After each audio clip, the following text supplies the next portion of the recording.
जम्मू कश्मीर में corona virus केसों में लगातार इजाफा देखने के बाद जहां के कश्मीर की सरकार ने जो है लॉकडाउन को फिर से इम्प्लीमेंट किया और कल जो एक ऑर्डर के तहत यहां पर जो बताया गया था कि स्ट्रिक्टली लॉकडाउन रहेगा आज से 27 जुलाई तक। मगर हम इस वक्त अगर हम देखें यहाँ पर लॉकडाउन का कोई ऐसा असर देखने को नहीं मिल रहा है कि जिस तरह से कल लॉकडाउन के बारे में कहा गया था। बांडीपुरा को छोड़कर जो है सभी जोन्स जो है रेड जोन है और लॉकडाउन वहाँ पर लगा है।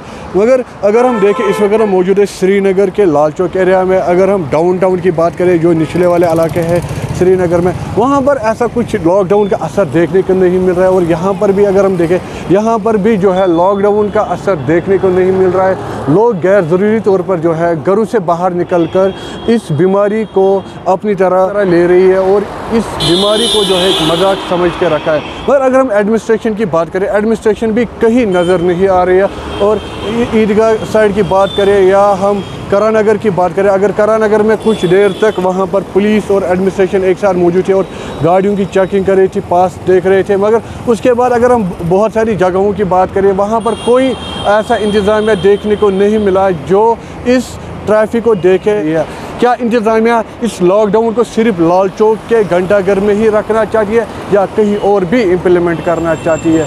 एक बड़ा सवाल है सरकार से, क्योंकि सरकार को भी अब चाहिए, अगर लॉकडाउन है, अगर केसों में इजाफा है, अगर अमवातों में बहुत ज़्यादा इजाफा है, अगर हम इस वक्त अमवातों की बात करें 273 की जो अमवातें हैं और जो केसेस है वो 16,000 के करीब पहुंचने वाले हैं। और इसमें जो है इस वक्त जो है केस का अगर हम देखें, केसों में इस तरह से इजाफा देखने को मिल रहा है कि कहीं ऐसा ना हो कि कल ऐसा लॉकडाउन हमें करना पड़े, कर्फ्यू करना पड़े कि जबकि सारे डिपार्टमेंट्स और सारी जो यहाँ के लोग हैं उनको घरों में ही महसूस करना पड़े। खबर उर्दू के लिए मैं पठान जावेद।